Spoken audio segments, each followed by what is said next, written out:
जी, नमस्कार, सत श्री अकाल एंड गुड इवनिंग। मैं हूं आरजू कासमी और आप देख रहे हैं पॉइंट ऑफ व्यू। आज जिस तरह हम बात करेंगे, जैसे कि आसिम सलीम बाजवा साहब का एक स्कैंडल निकला है, उस पे भी हमारी बात होगी। और इसके अलावा चाइना इंडिया सिचुएशन पे भी बात करेंगे और इसी तरह के एक दो टॉपिक्स और हैं। हमें ज्वाइन किया है इंडिया से वैभव सिंह जी ने, जो कि जियो पॉलिटिकल एनालिस्ट भी हैं और अपना एक बड़ा जबरदस्त सा यूट्यूब चैनल भी चलाते हैं। Thank you so much Vaibhav ji, after such a long time.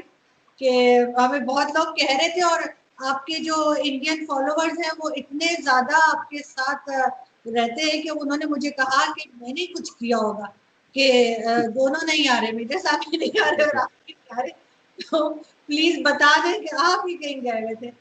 तो नहीं, मैं 1 महीने के लिए भी बीच में कश्मीर चला गया था, तो 1 महीना मैं बाहर ही था। बिल्कुल सही। तो कश्मीर में आप कैसे हालात है, पहले हम ये पूछ लेते हैं आपसे।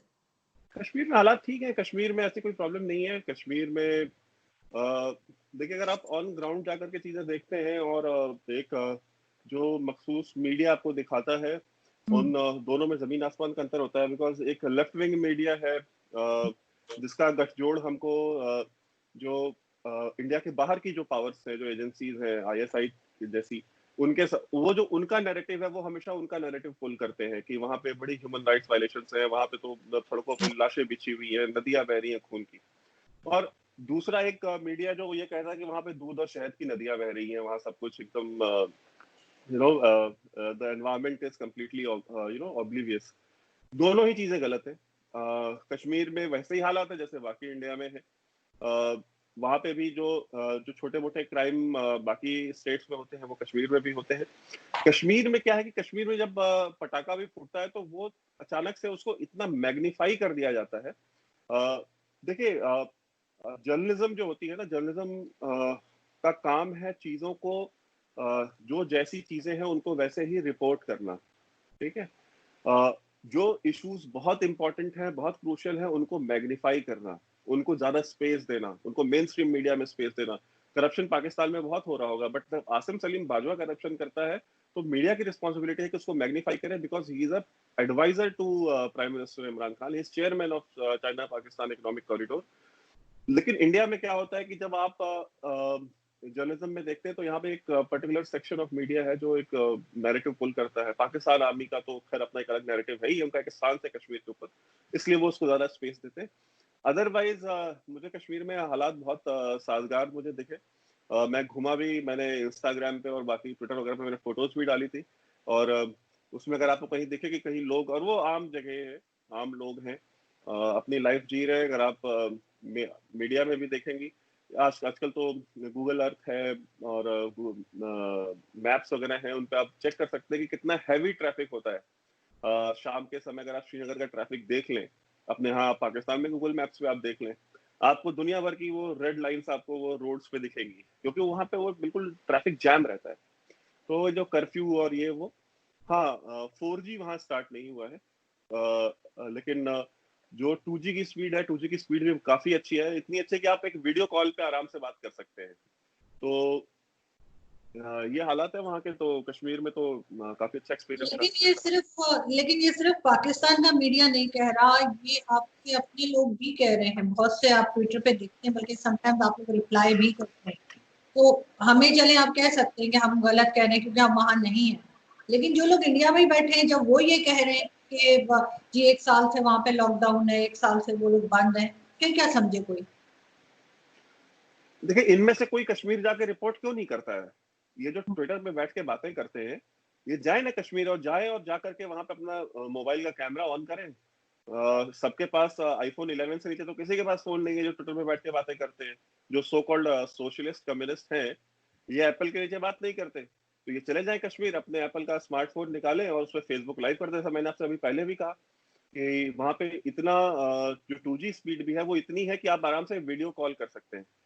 तो आप, मैं कह रहा हूँ ना, ये जाए वहां पे जाके फेसबुक लाइव करें और दिखाएं कि वहां कितना लॉकडाउन है, कितना तशद्दुद है। ये काम क्यों नहीं करते हैं?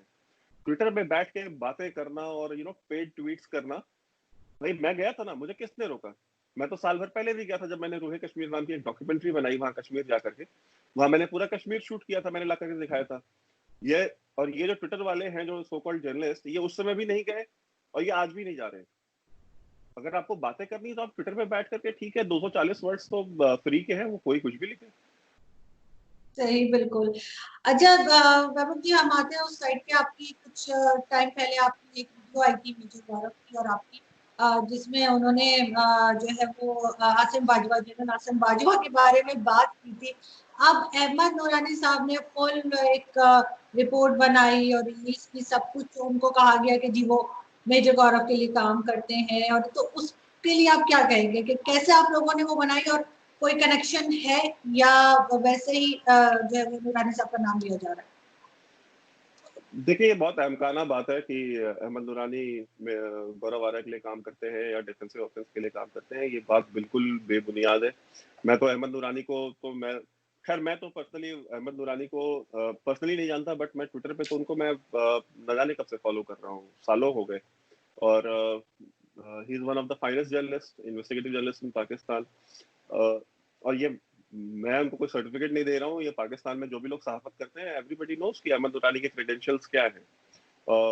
दूसरी बात ये है कि जो लिफाफी जर्नलिस्ट हैं पाकिस्तान के, आप उनसे भी पूछेंगे तो पर्सनल स्पेस में वो भी आपको यही चीज बोलेंगे कि he is one of the finest journalist.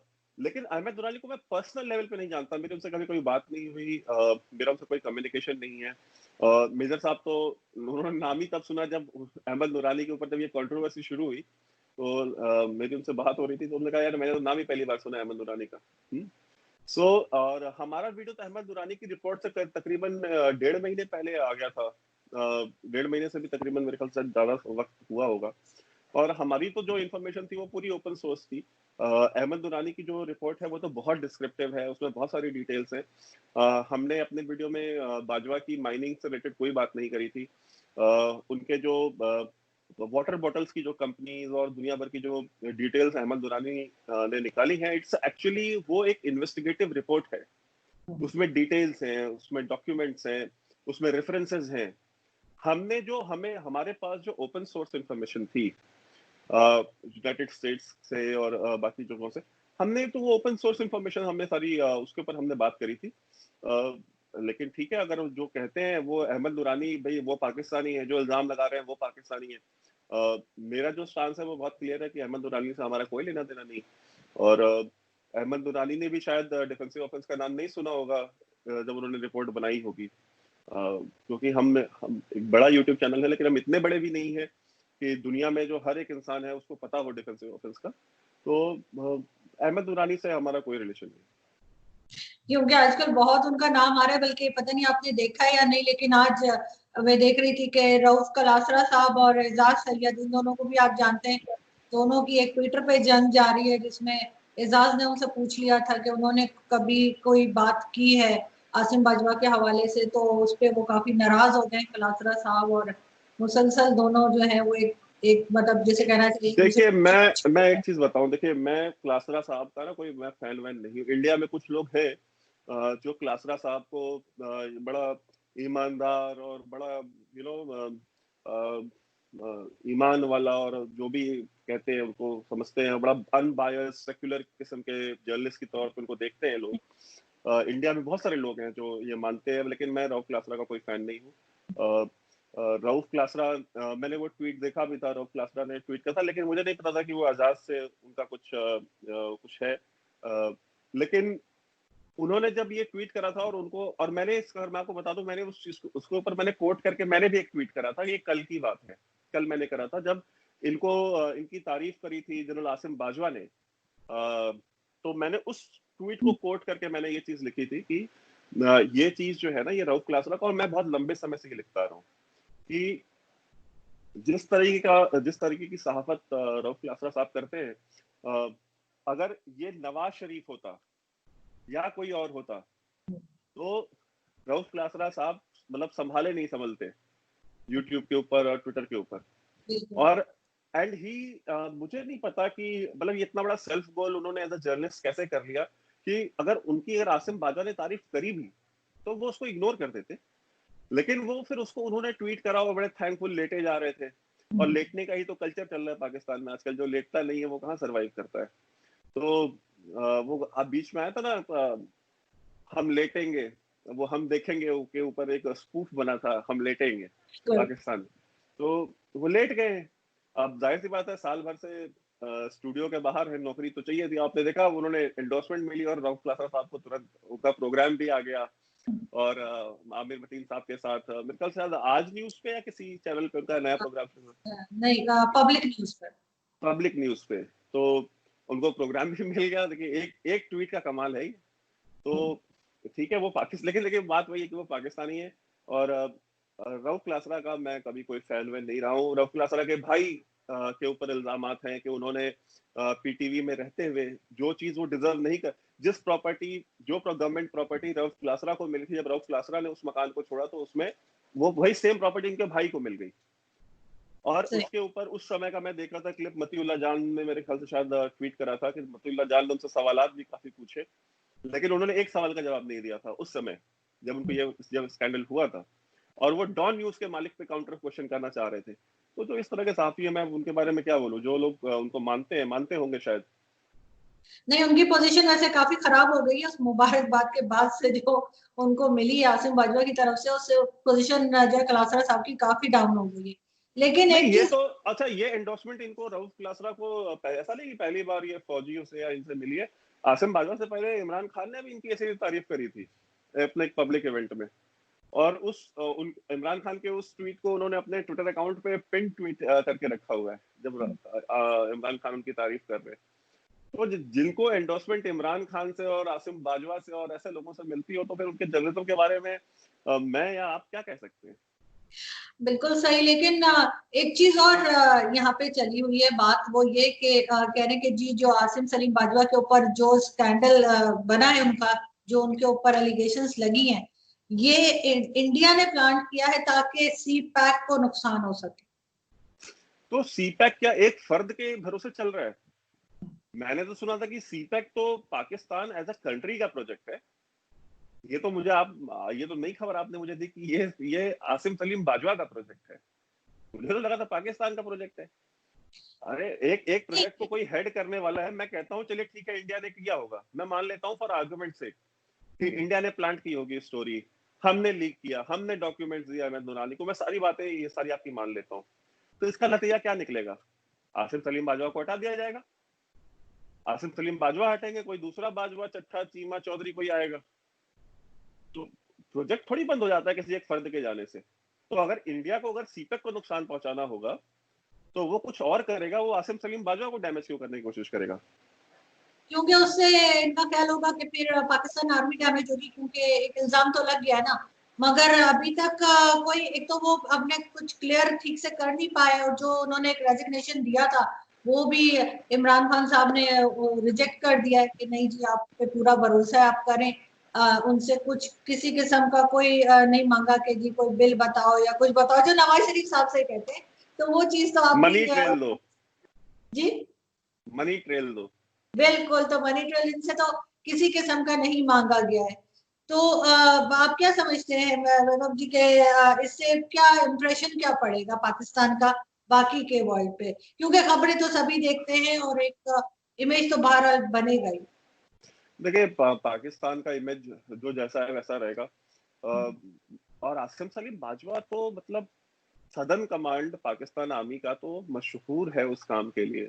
Southern command Pakistan army में पाकिस्तान आर्मी चीफ के बाद सबसे सिग्निफिकेंट पोजीशन है। जो भी आर्मी कमांडर होता है सदर्न कमांड का, वो जो आर्मी चीफ का सबसे खास खास जो शख्स होता है उसी को बनाया जाता है। हर कोई सदर्न कमांड का आर्मी कमांडर नहीं बनता। और उसका सबसे बड़ा रीजन ये है कि बलूचिस्तान जो है कि वो मिनरल रिच जो है कि या रिसोर्सफुल प्रोविंस है। और वहां पे अब चाइना पाकिस्तान इकोनॉमिक कॉरिडोर के बाद और भी बहुत सारे पैसे इन्वॉल्व हो गए हैं। तो जो भी शख्स आर्मी कमांडर वहां का बनेगा, वहां पे चेक पोस्ट लगी हुई है, वहां चेक पोस्ट के ऊपर पैसे दिए जाते हैं। अभी जो चमन में जो वाकया हुआ था, वो किस बात पे, जो पूरा वायलेंस हुआ, वो क्यों हुआ? क्योंकि वहां पे एफसी वाले जो है वो पैसे लेते हैं चेक पोस्ट लगा करके। पीटीएम क्या कहती है? पीटीएम उसी, भाई मैं नहीं कह रहा हूँ, ये आप पीटीएम का देख लें, उनका भी यही कि भाई हमसे पैसे लिए जाते हैं, हमको ह्यूमिलिएट किया जाता है। तो सदर वहाँ बलूचिस्तान में भी है कि अगर आप चाहे वो कोई भी कोयला है, बलूचिस्तान में बहुत ज्यादा है, दुनिया रेकोडेक आप देख लीजिए, पूरा कॉपर का इतना बड़ा जो है वो, तो ये सब कुछ आर्मी की ही छत्र छाया में चलता है। और बलूचिस्तान के अपने एक मखसूस हालात भी हैं जो सिक्योरिटी के हवाले से अगर आप देखें तो वहां पे आर्मी हर एक चीज कंट्रोल करती है। प्रो गवर्नमेंट, एंटी गवर्नमेंट, जो भी है, हर किसी को अपने सर्वाइवल के लिए कॉस्ट पे करनी पड़ती है एस्टेब्लिशमेंट को। तो बाजवा साहब नहीं करोड़पति बनेंगे तो कौन करोड़पति बनेगा? बिल्कुल, लेकिन मैं आज देख रही थी, आज हामिद मीर साहब का शो आ रहा था अभी कुछ देर पहले, मेरे ख्याल है 1 घंटे पहले, जो वो करते हैं जियो टीवी से, और आज वो शो कर रहे थे बलूचिस्तान से। मुझे बड़ी खुशी हुई कि पहली बार मैंने देखा कि हमारा मीडिया जो है तो बलूचिस्तान भी गया। तो लेकिन वो वहां पे बता रहे थे कि लोग जो है, जो आर्मी ने वहां पे काम किए हैं, वहां पे क्रिकेट ग्राउंड बनाया है, वहां पे कोई रोड बनाई है, वहां के लोगों के लिए काम कर रहे हैं। तो इंडिया बार बार ये क्यों कहता है कि बलूचिस्तान में जो है वो प्रॉब्लम्स हैं, बलूचिस्तान के लोग अलग होना चाहते हैं, बलूचिस्तान के लोग खुश नहीं है? ये चीज हमारे मीडिया पे तो नजर नहीं आती जितना आपके मीडिया पे नजर आती है। इंडियन मीडिया पे भी नजर आती।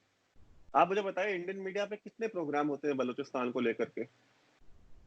नहीं, बात तो करते हैं ना आप लोग हर नहीं, बात करते देखिए, हैं।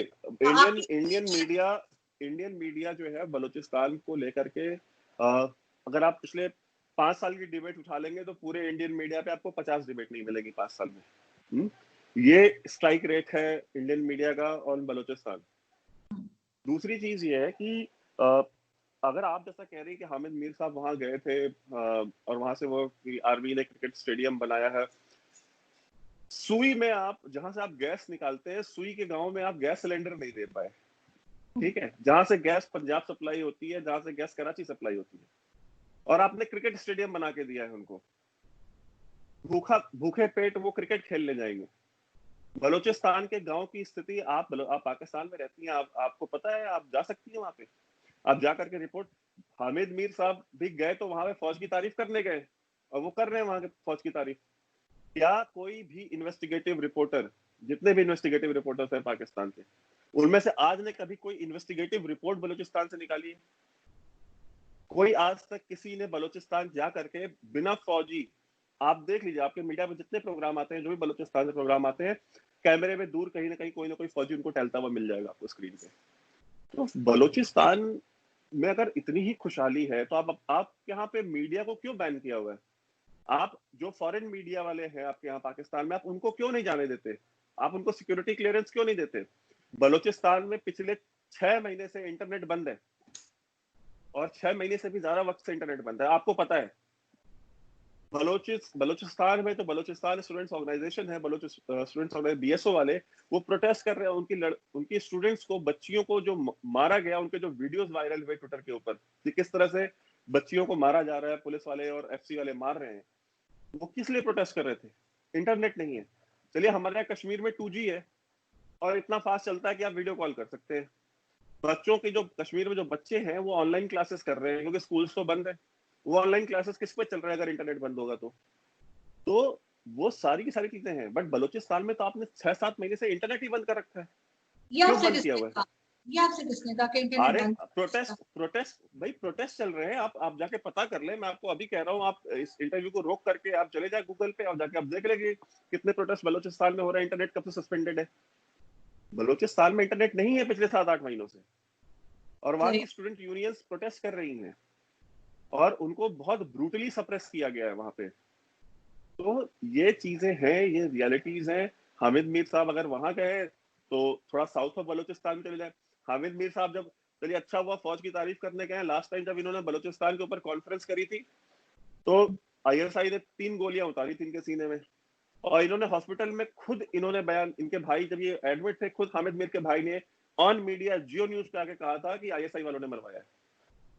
ये सही। ऑन द रिकॉर्ड बात है। और हामिद मीर ने जो एक सेमिनार किया था इस्लामाबाद में, बलूचिस्तान में भी नहीं किया था, और उस सेमिनार में नवाज शरीफ से लेकर के जो जो क्रीम है पाकिस्तान की पॉलिटिक्स की, हर किसी को इनवाइट किया था, हर कोई बैठा हुआ था। और हामिद मीर ने उस कॉन्फ्रेंस में ये बात कही थी, the problem lies in south of Balochistan, जहां से सबसे ज्यादा सरमचार जो है अभी फ्रीडम फाइटर्स आते हैं। जैसे रिसेंटली अभी मोहसिन दावड़ को जरूर वहां से डिपोर्ट किया गया है। बलूचिस्तान से मोहसिन दावड़ दूसरी बार जी ये दूसरी बार उनको डिपोर्ट किया गया है।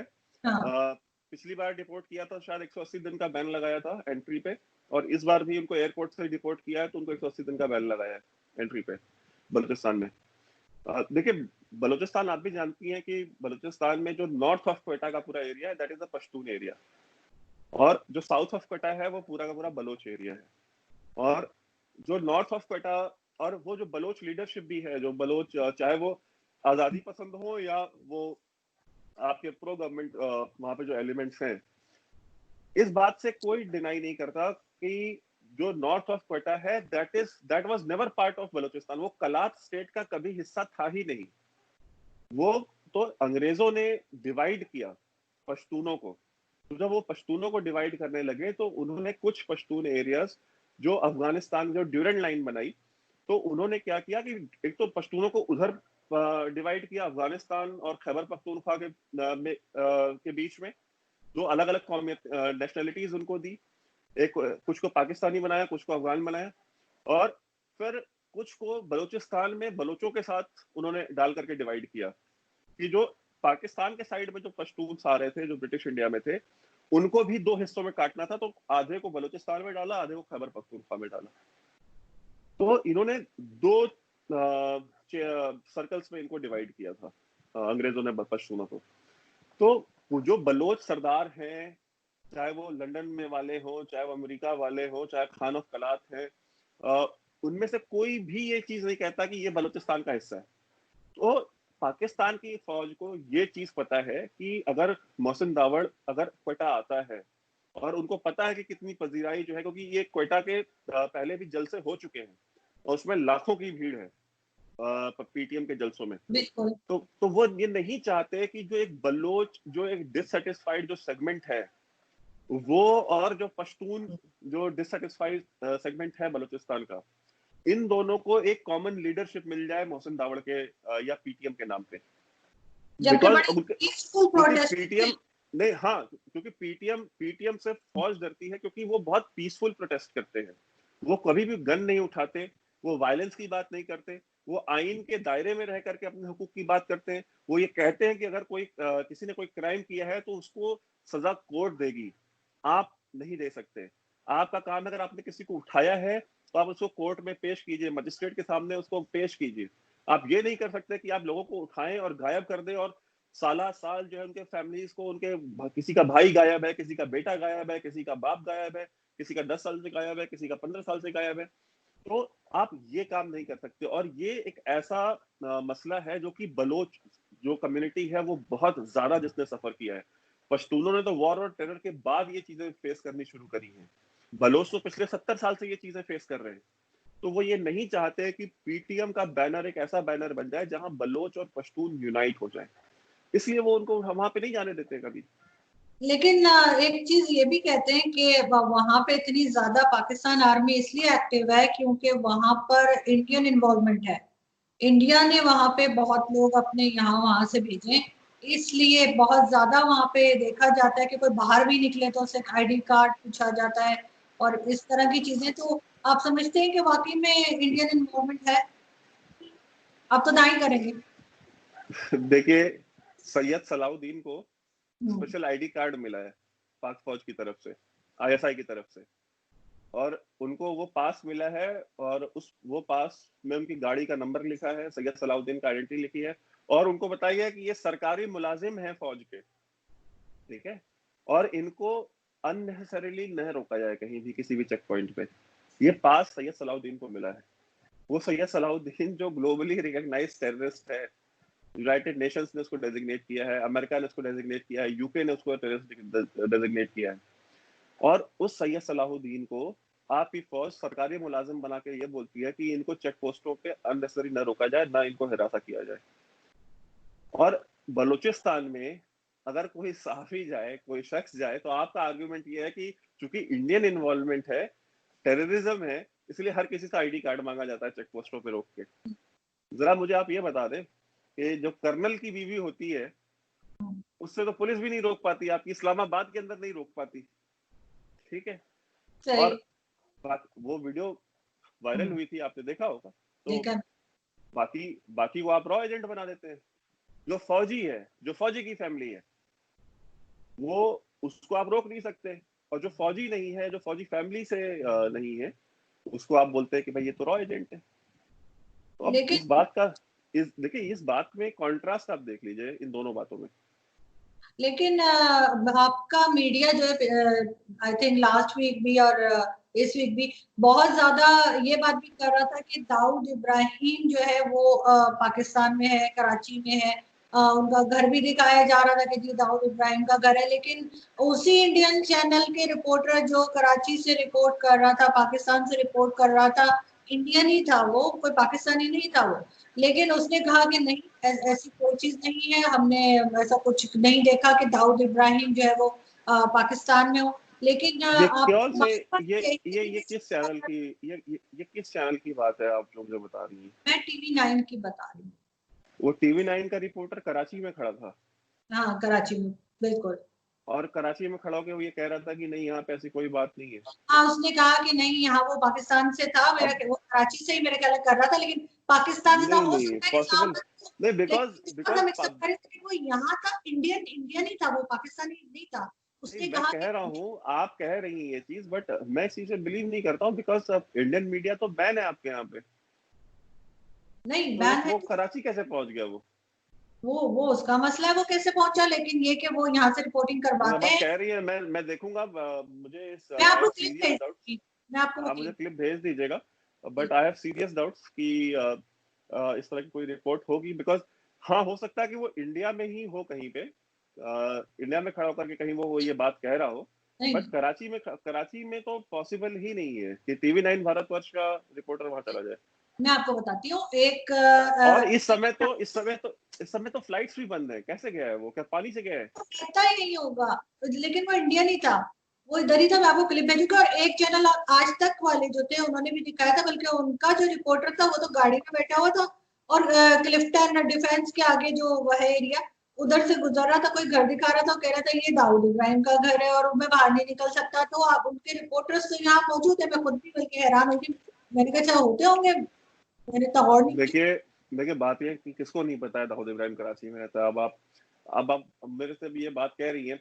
मैं पाकिस्तान में कम से कम 100 लोगों से बात कर चुका हूँ, जो वहाँ का साफी भी हैं, कुछ रिटायर्ड ऑफिसर्स भी हैं, जो हमसे जिनसे हमारा इंटरेक्शन होता है हमारे पेशे में। एक ने भी आज तक इस चीज को कंटेस्ट नहीं किया है, लेकिन किसी ने आज तक इसको ऑन कैमरा, एक भी बंदा ऐसा नहीं है जो इसके ऊपर मुंह खोल दे। लेकिन ऑफ कैमरा जितने पाकिस्तानी हैं, इवन आप कराची की सड़कों पे जाएं, कराची में हाँ, आम लोग हैं, वो उनको पता है कि दाऊद इब्राहिम कहाँ रहता है। आम लोगों को पता है, ठीक है। जो टैक्सी वाले हैं, मैं आपको बताता हूँ, जी पार्थसारथी एक इंडियन डिप्लोमेट थे, पाकिस्तान में हाई कमिश्नर भी रहे इंडिया के। जब वो कराची में पोस्टेड थे, तो वो टैक्सी में जा रहे थे, और ये मैं आज से तकरीबन आपको बता रहा हूँ, शायद 15 16 या 20 साल पुरानी बात होगी है। और वो जा रहे थे, और जी पार्थसारथी को उन्होंने, उस टैक्सी वाले ने बोला कि साहब ये देख रहे हैं आप बिल्डिंग? तो बोलता है हाँ। कह रहे कि अब वो आपका दाऊद इब्राहिम है, इसी में रहता है वो, ये उसका घर है। मैं आपको बता रहा हूँ, and this is a real life incident, ठीक है। और वो भी आप छोड़ दें, मैं कह रहा हूँ कि मैं कम से कम 100 पाकिस्तानियों से मिलता हूँ, बात करता हूँ, हर कोई कहता है कि हाँ वो रहता है यहाँ पे, हाँ वो यहीं पे है, सबको पता है। बट ऑन कैमरा वो नहीं बोल सकते। मैं जो भी समझता हूँ, उनको उस सिस्टम में रहना है, उस माहौल में नहीं, उनको सरवाइव करना है। आपके अपने रिपोर्टर को किसने कहा? कोई गन पॉइंट पे तो कोई निकलवा रहा था, वो खुद अब कह वो रहा देखिए, था। आप जिस रिपोर्ट की आप बात कर रही है, वो रिपोर्ट मैंने देखी नहीं, तो मैं उसको कोई कमेंट कर ही नहीं वो सकता हूँ। मैं आपको वो मैं आपको भेजूंगी, आप बिल्कुल। मुझे भेज दीजिएगा, मैं देख करके फिर मैं नेक्स्ट प्रोग्राम में उससे बात कर लूंगा। Sure, definitely. क्योंकि वो चीज मुझे भी, मैं भी बड़ा मतलब एक तरह से मैं खुशी हुई थी। मैंने कहा देखो, इनके अपने रिपोर्टर्स ये कह रहे हैं कि यहाँ पे नहीं है, और ये लोग एलिगेशंस लगा रहे हैं। लेकिन अब हम चलते हैं थोड़ा सा आपका ये चाइना और इंडिया की जो सिचुएशन है, जो टेंशन चल रही है, उसमें भी आप समझते हैं कि पाकिस्तान जो है बड़ा खुश हो रहा है, या पाकिस्तान के जो फॉरेन मिनिस्टर जब चाइना गए थे तो कहा गया कि जी ये पूछने गए कि हमारी क्या पोजीशन है, हमने क्या करना है, जबकि वो बाद में हमारे प्राइम मिनिस्टर ने खुद कहा कि हम तो पैसे मांगने गए थे, हम तो ये बात करने ही नहीं गए। तो वो मुझे बताइए कि आप लोग हर चीज में हमें क्यों बीच में घसीट लेते हैं? देखिए, इंडिया चाइना का जो मसला है वो इंडिया चाइना का मसला चल रहा है। इंडिया हम्म, ने एक स्टांस लिया है।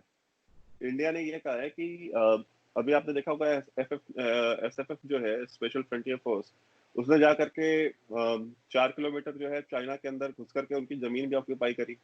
और इंडिया ने ये चीज, और ये एक्शन से करीब 4-5 दिन पहले जो सीडीएस है, हमारे chief of defence staff general Bipin Rawat, उन्होंने ये स्टेटमेंट दिया था कि there is a military option if talks fail. तो उन्होंने ये इस इंसिडेंट से पहले ही उन्होंने 3-4 दिन पहले ये चीज कह दी थी कि अगर टॉक्स फेल होती हैं तो मिलिट्री ऑप्शन है। और इंडिया ने चाइना को ये जो एक्शन किया है, जो चाइनीज जमीन ऑक्यूपाई करी है, इंडिया ने चाइना को ये सिग्नल दिया है कि we have the military capability and we can take a fight on you and we can occupy your territory, so don't be. आप इस भुलावे में मत रहिएगा कि आप इंडिया से लड़ेंगे और इंडिया को आप बिकॉज इंडिया जो है वो कोई साउथ चाइना सी में जैसे जो साउथ ईस्ट एशियन कंट्रीज है, जापान है, कोरिया है, फिलीपींस है या ब्रुनेई है, इंडिया उन कंट्रियों की तरह नहीं है। India is a much bigger country. India is a country with a history of 5,000 years, ठीक है। और हमारे पास मिलिट्री माइट भी है, हमारी कैपेबिलिटी भी है। We are a nuclear power, ठीक है। And we can take on China. So और जहां तक पाकिस्तान की बात है तो मुझे नहीं पता, पाकिस्तान के सिलसिले में तो शायद मेरे ख्याल से इस मसले पे किसी भी इंडियन ऑफिशियल ने या गवर्नमेंट ने या फौज ने कभी किसी ने कोई बात नहीं करी। हाँ, इंडिया की एक पॉलिसी है टू फ्रंट वॉर की, बिकॉज हमको पता है कि पाकिस्तान फौज जो है वो पैसा लेकर के लड़ती आई है। अगर आप उन्हें, अगर the price is right, they fight for you. चाहे वो आप देख ले, सऊदी अरेबिया में आपकी ब्रिगेड है, वहां पे गई हुई है। आपके फॉर्मर आर्मी चीफ वहां पे एक एम्प्लॉई है, मुलाजिम है अल सऊद फैमिली के। और उस वहां पे उन्होंने कोलिशन बनाई हुई है जो एंटी शिया एंटी ईरान कोलिशन है, वो उसको लीड भी कर रहे हैं।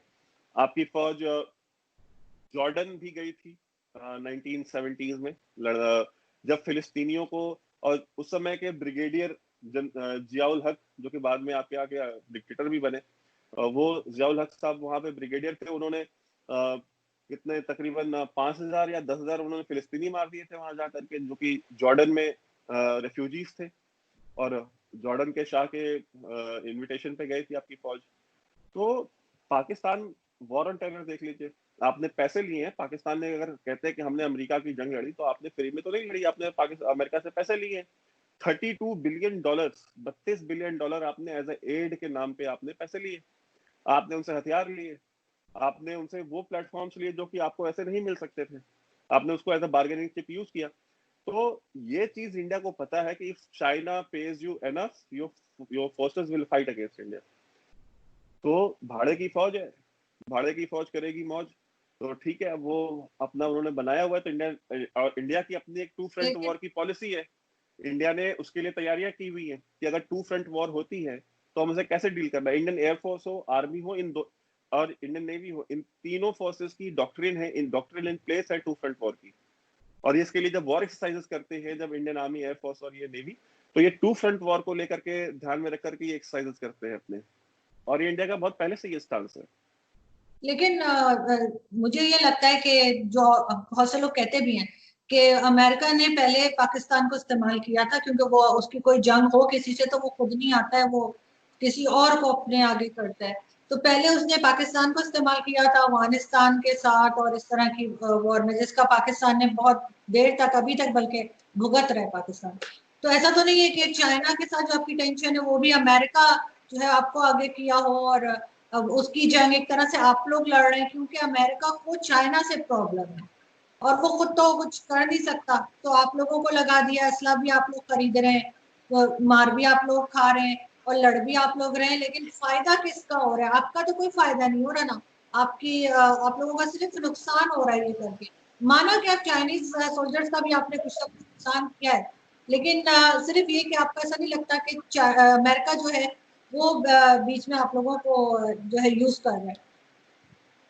देखिए, इंडिया, चाहे वो कोल्ड वॉर का टाइम रहा हो, चाहे आज का टाइम हो, इंडिया कभी किसी कैंप को इंडिया ने कभी ज्वाइन नहीं किया। ना हम सीटो सेंटर के मेंबर रहे, आप थे। कोल्ड वॉर के टाइम पे आपने अमेरिकन ब्लॉक चूज किया, हमने कोई ना सोवियत ब्लॉक यूज किया, ना हमने यूएस वाला ब्लॉक में हम गए। आज का भी टाइम है, इंडिया की स्टेटेड फॉरेन पॉलिसी है कि हम किसी ब्लॉक का मेंबर नहीं बनेंगे, ठीक है। हमारे रिलेशंस हर कंट्री के साथ इंडिपेंडेंट होंगे। इसीलिए मोदी साहब जब पैलेस्टाइन गए थे तब इसराइल नहीं गए थे, और जब इसराइल गए थे तब वो पैलेस्टाइन नहीं गए थे। तो हम कभी भी ये बैलेंसिंग करना या किसी ब्लॉक को ज्वाइन करना, हम इन चीजों में बिलीव नहीं करते। इंडिया की वो फॉरेन पॉलिसी नहीं है। दूसरी चीज कि इंडिया को अमेरिका यूज करे, मैं आपको बता दूं आपकी इंफॉर्मेशन के लिए कि India is not a country जिसको आप यूज कर सकते हैं, बिकॉज हम एड नहीं लेते। I don't know why it is so hard for Pakistanis to understand this. आपको कोई इस्तेमाल तब करता है जब आप उससे भीख लेते हैं। हम तो भीख नहीं लेते अमेरिका से, हम कोई एड नहीं लेते, हम क्यों उसकी जंग लड़ेंगे? वो हमें फोर्स भी नहीं कर सकता। इंडिया के अंदर जो अमेरिकन एजेंसीज हैं, उन्होंने जितनी भी चाहे वो अमेरिकन एजेंसीज हो चाहे रशियन एजेंसीज रही हो, उन्होंने भी इंडिया के अंदर बहुत गंदगी मचाई है। तो वो उन्होंने किया ही सिर्फ इसीलिए था because they wanted to arm twist India, they wanted to create fissures inside India. वो चाहते थे कि जिसका हमें एडवांटेज लेके इंडिया से मनचाहा काम करा सके, बट वो आज तक हो नहीं पाया है। और आपने कहा कि असलाह हम खरीद रहे हैं, हम जो भी असलाह खरीद रहे हैं हम अमेरिका से उसका एक बहुत छोटा सा हिस्सा ले रहे हैं। मेजोरिटी तो जो हमारा जो वेपन प्रोक्योरमेंट है या तो वो हम रशिया से कर रहे हैं या हम फ्रांस से कर रहे हैं। जो थोड़ा बहुत जो नेवी में भी है हम जर्मनी और बाकी देशों से ले रहे हैं। और एक इंडिया का अपना हम खुद ने हमने एक इंडस्ट्रियल बेस बनाया है, हम बहुत सारा प्रोडक्शन हम अपना खुद करते हैं, हम उसके लिए डिपेंडेंट नहीं है। जो बहुत ज्यादा सोफिस्टिकेटेड प्लेटफॉर्म्स है सिर्फ उनके लिए ही हम डिपेंडेंट हैं, वेस्ट के ऊपर या रशिया के ऊपर। हम बाकी वेपन हमने खुद बनाते हैं। तो ऐसा नहीं है, आप मुझे पता है ना अमेरिका से हमने क्या उन्होंने नाक रगड़ दी दिल्ली में, F-21 ले लो हमसे, जो कि F-16 से कम 10 गुना ज्यादा एडवांस फाइटर देते हैं। उन्होंने कहा कि F-21 ले लीजिए, इंडिया ने नहीं लिया, इंडिया ने कहा हम नहीं लेंगे। तो अगर हम एफ और उन्होंने ये तक ऑफर किया था कि आप S-400 ना ले, ठीक है, जो रशिया से जो एयर डिफेंस सिस्टम है, हम आपका उनका जो थर्ड है एयर डिफेंस सिस्टम यूएस का, उन्होंने कहा हम आपको वो दे देंगे। आप अगर F-21 ले लेते हैं तो हम आपको F-35 भी ऑफर करेंगे, जो 5th जनरेशन फाइटर जेट है, जिसके लिए आज की डेट में यूएई और बाकी कंट्रीज जो है वो परेशान है। वो चाहती है किसी तरीके से, इस हद तक परेशान है कि वो उन्होंने इसराइल को रिकॉग्नाइज तक करना उन्होंने मंजूर कर लिया F-35 के लिए, because F-35 was not the only benefit that they were supposed to get, but it was one of the very main points जिसकी वजह से उन्होंने रिकॉग्नाइज किया। तो हमने फिर भी हमने नहीं लिया। तो ये चीज आपको मतलब ये पाकिस्तान में क्या क्या सोचते हैं, कैसा सोचते हैं मुझे नहीं पता, लेकिन हम जब आप भीख नहीं लेते हैं तो आपके पास खुददारी होती है, आपकी एक अना का मसला होता है, आप किसी के हाथों यूज नहीं होते। लेकिन इन्वेस्टमेंट तो कोई होगी, जैसे अब चाइना की भी इन्वेस्टमेंट तो चल रही है, चाहे अपने एप्लीकेशंस बंद किए हो, लेकिन जो आप लोगों की उनके साथ बिजनेस डील थी वो तो नहीं खत्म हुई है, वो तो उसी तरह से है। बिल्कुल है, चल रही है हमारा हमारा और जो भी दुनिया के जो भी मुल्क होते हैं, महजब मुल्क होते हैं, जो सिविलाइज्ड नेशंस होते हैं, पाकिस्तान की जैसे नेशंस नहीं होते हैं जो टेररिस्ट को यूज करते हैं as a instrument of foreign policy and geopolitical goals, वो इसी तरह से करते हैं कि इवन वॉर टाइम में भी कुछ चीजें जो महजब मुल्क होते हैं वो नहीं बंद करते, ट्रेड नहीं बंद करते कभी, क्योंकि जब आप ट्रेड बंद करते हैं तो दोनों तरफ की आवाम डायरेक्टली उससे जो है कि अफेक्टेड होती है। फौज तो बॉर्डर पे लड़ रही है, फौजें लड़ रही है, जो नुकसान होगा एक दूसरे की फौजों को होता है। लेकिन जब आप ट्रेड बंद करते हैं तो मुल्क के अंदर रहने वाले लोगों को नुकसान होता है। चाहे वो चाइना में, जो चाइना अगर कोई माल बेच रहा है इंडिया को, तो आखिर वहां पे भी जो चाइनीज लोग हैं, उसमें उसकी कंपनी होगी, उसमें 50,000 लोग काम करते होंगे, उसका एक मालिक होगा, 10,000 और दूसरे लोग हैं जो उसके ऊपर डिपेंडेंट होंगे। तो अगर आप वो बंद कर देते हैं तो फिर वो बेरोजगार होते हैं, वो बिजनेस बंद होता है, उससे स्टेट को भी नुकसान होता है। तो ट्रेड तो नहीं बंद हुआ है और वो चलता रहेगा। और चाइना को जो लेसन चाहिए, जो चाइना मांग रहा है, इंडियन आर्मी देगी इंशाल्लाह। तो फिर एप्लीकेशंस बंद करने की क्या जरूरत थी, ये भी तो एक हमने तरह। उनको सिग्नल दिया, देखिए चाइनीज एप्लीकेशंस जो है, चाइनीज एप्लीकेशंस बंद करके गवर्नमेंट ने एक सिग्नल दिया था कि this is the lever that we can use, because India China जो ट्रेड है, मेजोरिटी ऑफ जो ट्रेड है वो हम चाइना से खरीदते हैं, ठीक है।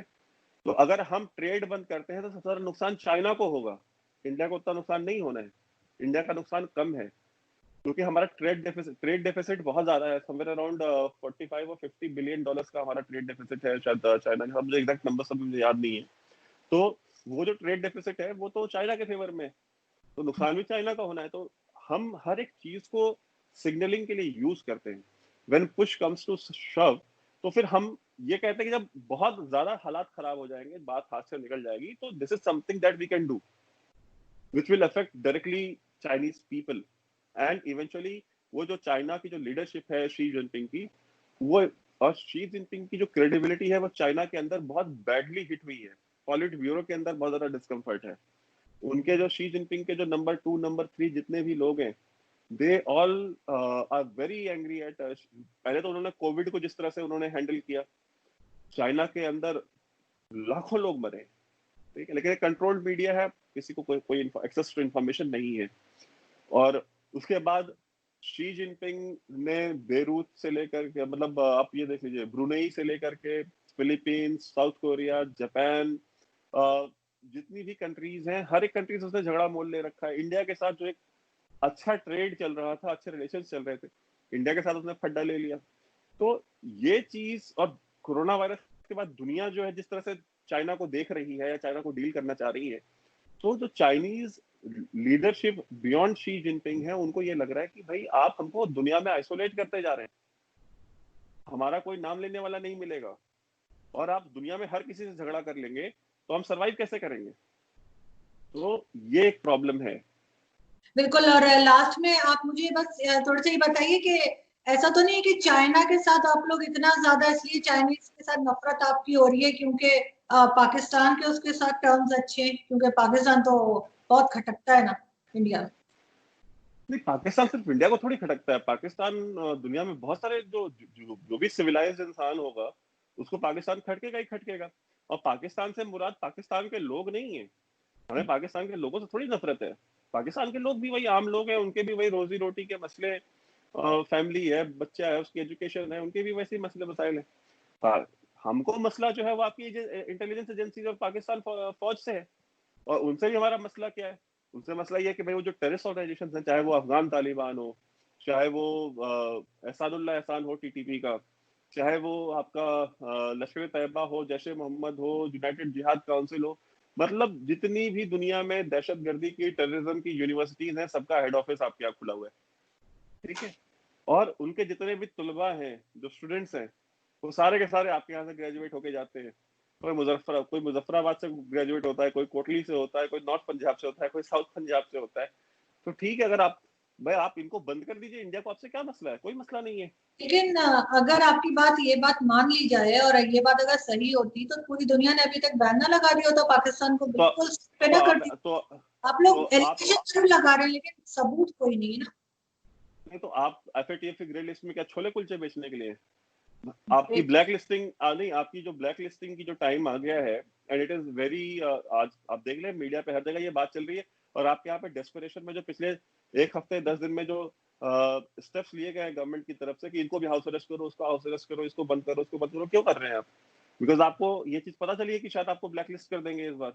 और दूसरी चीज, इमरान खान ने ये चीज अब अभी परसों स्टेटमेंट दिया, परसों या कल रात को उसने ये स्टेटमेंट दी थी कि अगर हम जो बिल प्रेजेंट कर रहे हैं कल हाउस में, अगर इस पे अपोजिशन पार्टीज जो अगर हमको सपोर्ट नहीं करती, तो ये इसका मतलब ये होगा कि ये चाहते हैं कि पाकिस्तान एफएटीएफ की ब्लैक लिस्ट में जाए, और ये रॉ के एजेंट्स की तरह इंडिया पाकिस्तान में काम कर रहे हैं। तो अगर आपके यहाँ पे पीपल्स पार्टी, पीएमएलएन सब अगर रॉ के एजेंट्स हैं, तो कम से कम अब तो आप आईएसआई को नंबर 1 एजेंसी कहना बंद कर दें। आपकी पूरी ऑपोजिशन रॉ ने खरीद रखी है जब, तो अब इससे बड़ी एजेंसी आप कहाँ से लेके आएंगे दुनिया में? लेकिन ये भी कहा जा रहा है, मैं जरूर कहूंगी लास्ट में, कि एफएटीएफ के लिए भी इंडिया की तरफ से कोई प्रेशर दिया जा रहा है यूएस को और दूसरी कंट्रीज के साथ मिलके, जिसकी वजह से पाकिस्तान ग्रे लिस्ट में। अदरवाइज हम ऐसा कुछ नहीं करते। देखिए, या तो आप पहले ये डिसाइड कर लीजिए कि इंडिया, आप एक बार कहते हैं इंडिया कुछ नहीं है पाकिस्तान के सामने। हाँ, इंडिया तो ऐसा है, इंडिया में तो गरीबी है, गुर्बत है, ये है वो है, इंडिया को कौन पूछता है, ठीक है। और दूसरी तरफ आप ये कहते हैं कि यूएन में भी जो रिजोल्यूशंस पास होती हैं वो इंडिया के कहने पे हो जाती है, एफएटीएफ की ग्रे लिस्टिंग, ब्लैक लिस्टिंग सब इंडिया के कहने पे हो जाती है।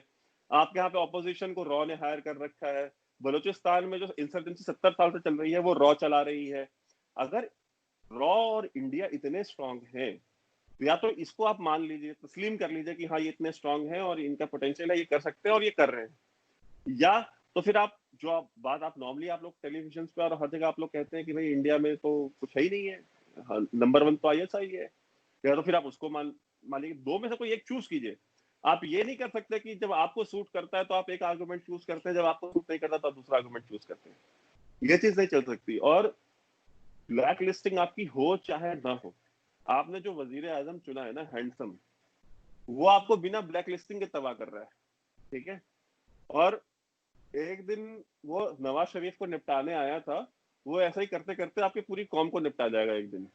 वो कैसे? आपको वो आपने ये कोरोना वायरस कोविड शुरू होने से पहले इमरान खान जिस दिन वजीर आजम बने हैं, ये मेरा डेटा नहीं है, ये पाकिस्तान का डेटा है, आप फारूक सलीम साहब को जानती है, आप उनके साथ वीडियो कर चुकी हैं, आप उनको बुला ले और उनसे पूछ ले कि जब से वजीर आजम इमरान खान ने हलफ लिया है उस दिन से, और फरवरी मार्च में जब कोरोना वायरस का ब्रेकआउट हुआ तब तक, उसके बाद की बात ही नहीं कर रहा हूं मैं, तब तक पाकिस्तान का कितना यूथ बेरोजगार हुआ है इमरान खान के टेन्योर में, उस मखसूस टाइम के बीच का आप डेटा निकलवा लीजिए। अगर डेटा आपका 50 लाख से कम आता है तो आप मुझे बताइएगा।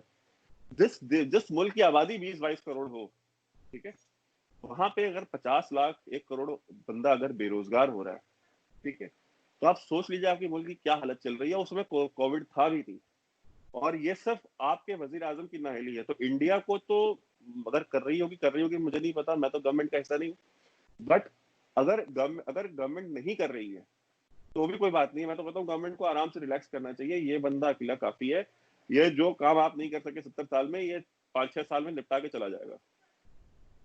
Thank you so much Vaibhav जी का आपने ज्वाइन किया और कुछ अच्छा भी बोल देते, क्यों डरा रहे हैं?